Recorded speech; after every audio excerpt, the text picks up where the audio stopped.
Have you ever reached a point in life where it felt like everything you cared about was suddenly taken away?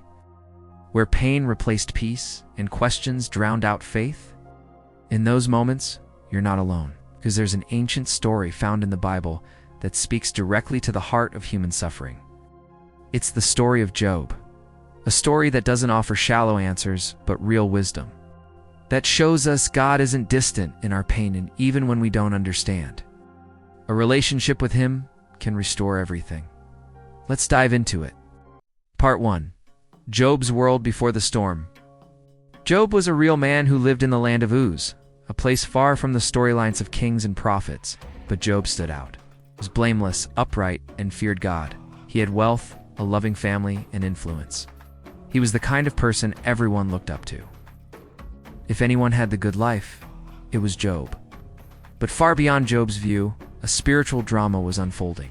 In a heavenly court, Satan the accuser challenged God. He said, "Job only worships you because you've blessed him. Take it all away and he'll curse you to your face." Shockingly, God permits Job to be tested, not because he wants Job to suffer, but to show that true faith isn't dependent on blessings. And so, the storm begins. Part 2. The collapse. When Job lost everything in a single day, everything Job held dear was gone. Raiders stole his animals. Fire consumed his sheep. A wind collapsed the house where his children were feasting and killed them all. His life unraveled in an instant. Then, as if that wasn't enough, Job was struck with agonizing boils. From head to toe, his body was covered in pain. He sat in ashes, scraping his skin with broken pottery. Alone, his wife, grieving too, could only whisper, "Curse God and die."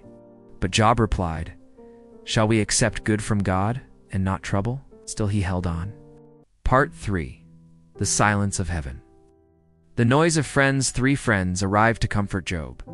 But quickly their comfort turns into accusation. They say, "Surely you must have sinned. Bad things happen to bad people. Just confess, and God will fix this." But Job knew he hadn't done anything to deserve this. And so Job begins to cry out, not just to his friends, but to God. "Why was I even born? Why do you hide your face from me? Doesn't God see my suffering?" He was angry, he was broken, he felt abandoned. He even accused God of being unjust. And yet he never stopped talking to God. That's important, because sometimes faith looks like shouting your confusion into the silence, refusing to let go of God, even when you don't understand Him. Part 4. God's reply from the whirlwind. 4 chapters, God is silent, and then He speaks. But not how Job expects. Out of a whirlwind, God answers with questions. "Where were you when I laid the foundations of the earth? Can you command the morning? You give the horse its strength? Can you tame Leviathan?" God doesn't explain why Job suffered. Instead, He draws Job's eyes to the vast, mysterious, beautiful land, sometimes terrifying world He created.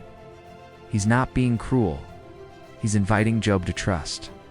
Trust not in the ease of life, not in the logic of fairness, but in God's wisdom, which sees farther than we ever could. Part 5. Job's response. From demands to humility, Job listens in awe.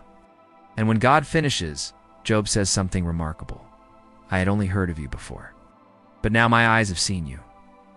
I repent in dust and ashes." Job never got all the answers, but he got something greater, God Himself. And in that encounter, everything changed. Because real restoration doesn't start with getting your old life back. It starts when your eyes are open to who God truly is, even in suffering. Part 6. Restoration.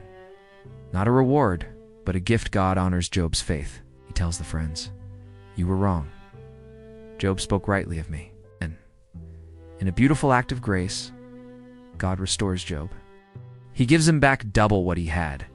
New children are born. His wealth returns. His life is long and full of peace. But this time, Job knows something deeper than before. That relationship with God is not about getting what you want. It's about knowing the one who holds all things together even when life falls apart. Part 7. What Job teaches us. Today, the book of Job isn't just about Job. It's about us. Because like Job, we live in a world where good people suffer. where loss comes without warning, where we ask questions we may never get answers to. And like Job, we can either turn away from God or run toward Him, even if we're screaming while we do it. Here's what Job teaches us. You can be honest with God. Your pain doesn't offend Him. Your questions don't disqualify your faith. God is big enough for your doubts. He doesn't always explain, but He always listens. True faith is not based on what you have. It's based on who God is. And even when everything is stripped away, God is still enough. An invitation to trust, maybe today. You're sitting in ashes like Job. Maybe you've lost something or someone. Or maybe you're just tired of pretending you have all the answers. What if God is inviting you not to an explanation but to a relationship?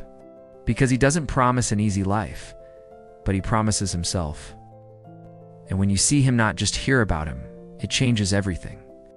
So bring Him your tears. Bring Him your anger. Bring Him your broken pieces. He's not afraid of any of it. Like Job, you may not get all the answers, but you might just discover the God who restores all things.